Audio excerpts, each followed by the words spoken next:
Ezekiel 23:20. There she lusted after her lovers, whose genitals were like those of donkeys, and whose emission was like that of horses.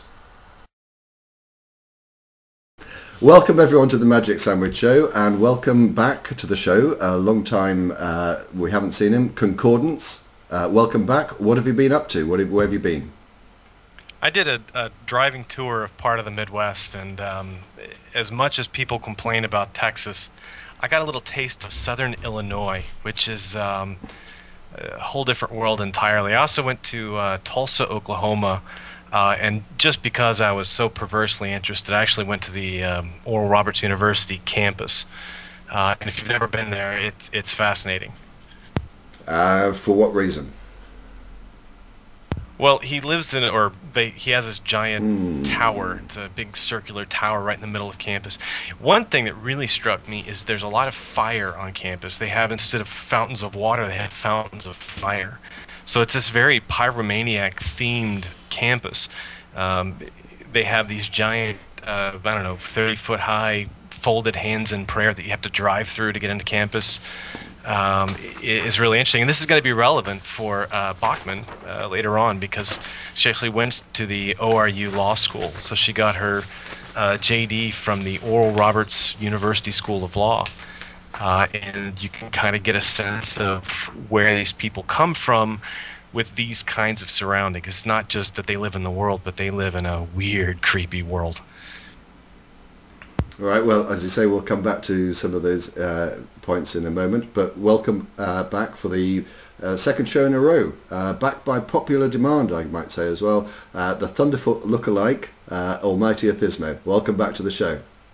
Thanks for having me. The promotional video that I posted a few hours ago related to Michele Bachmann, as Concordance has referred to, and also an organisation known as the Family Leader.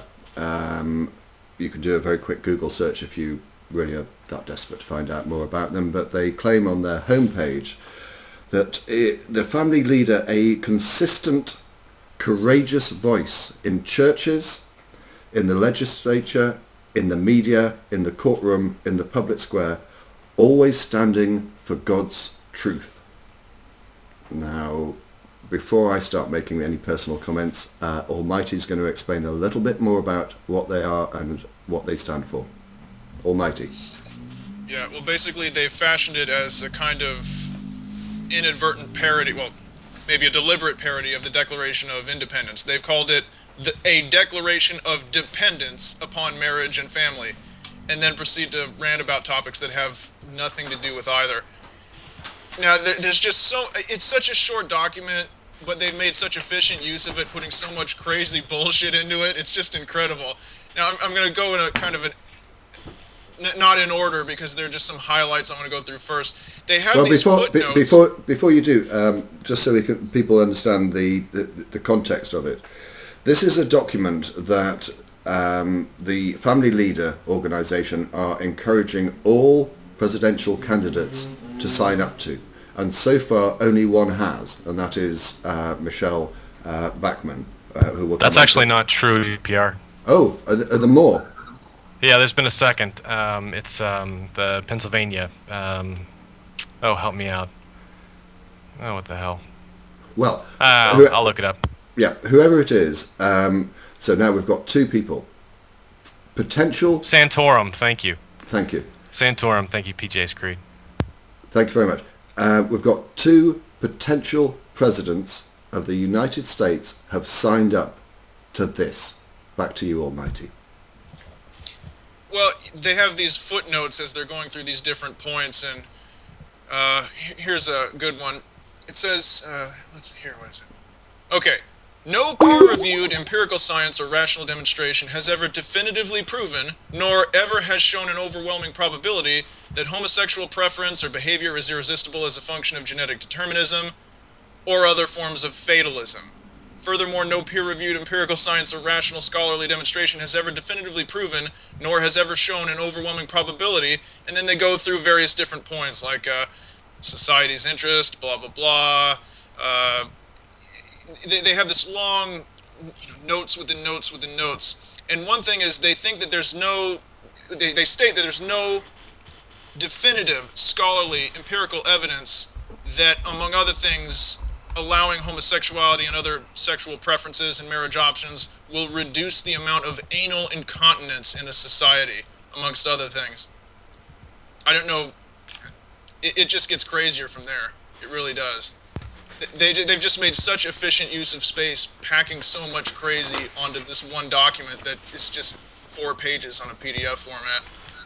Talk us through paragraph G. Oh yeah, well it says no. It's just saying. Let's not strawman them too badly, DPR.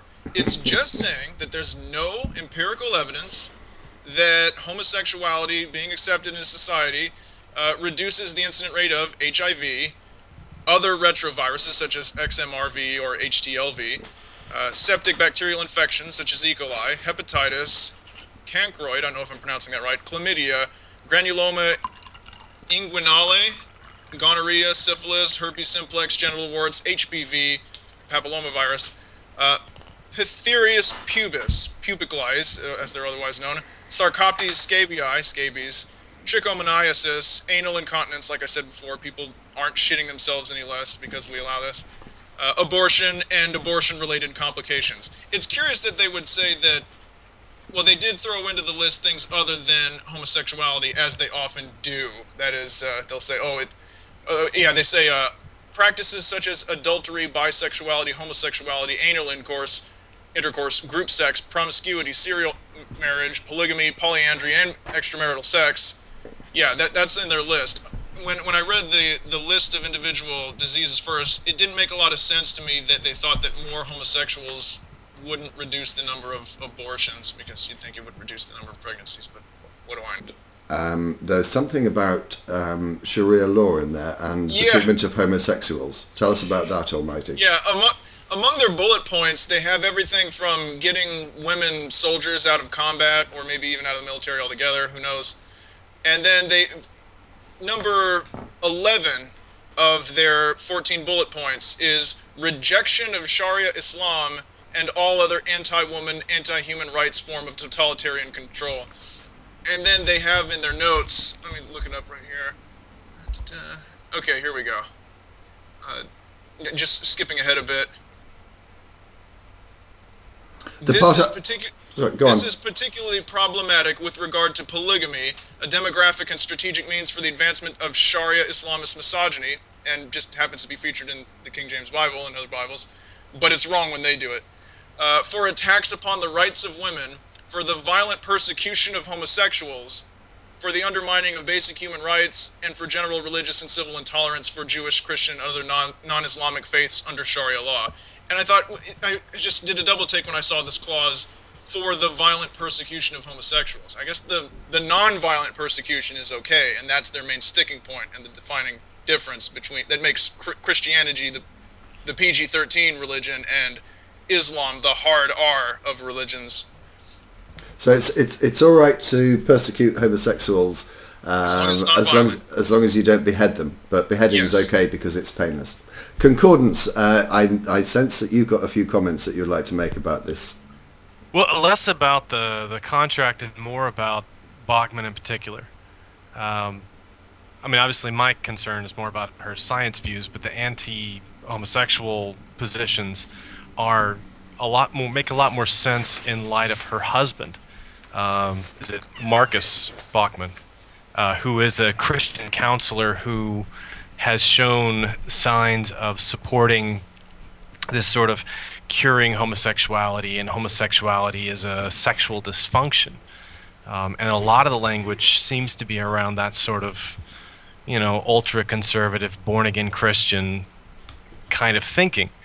And this, of course, opens the whole book on what other views that, it's not a very biblical thing to have a woman president, to have a woman even, congressman, congressperson. So it's kind of interesting, the husband, and how the husband sort of plays into what her views are on this. What do you guys think? Well, and just going back to the science issues, I mean, I had a host of things that I could have used, but it was a short promotional video, and I just chose one short snippet when she's talking about carbon dioxide. And the statement that she made was, there are no scientific papers that have ever been produced that show that carbon dioxide is dangerous. And my immediate reaction was, well, let's put you in a bubble that contains only carbon dioxide and see what happens. I'm sorry, I just find it absolutely staggering. I mean, is she worse than Sarah Palin? And I'm sorry, I know that people say that I'm overcritical of America and Americans. Well, yeah, maybe I am, but don't I have a good cause to be when your potential president can come out with a statement like that? As batshit crazy as Sarah Palin's comments on fruit fly experiments? I mean, come on. I mean, I'll go back to her qualifications. She got her law degree from Oral Roberts University. Oh, she's not a lawyer. Oh. She got a JD. You know, she went to Union Institute, which is a correspondence school in Cincinnati. Which has been the source of a lot of other people I could mention, but I guess what it really comes down to is a presidential election. We have candidates that would basically be good reality TV stars, right? These are the kind of people you'd see on Big Brother After Dark, and they'd throw them in the mix along with 4 gay people to see what kind of funny things happen. And you know, this is a realistic possibility for an electable president. Would that be the premise of the show, to see if they could cure the gay people? Like, okay, it's a contest to see who will win. Will they deconvert the gay people, or will the gay people give them an extreme makeover?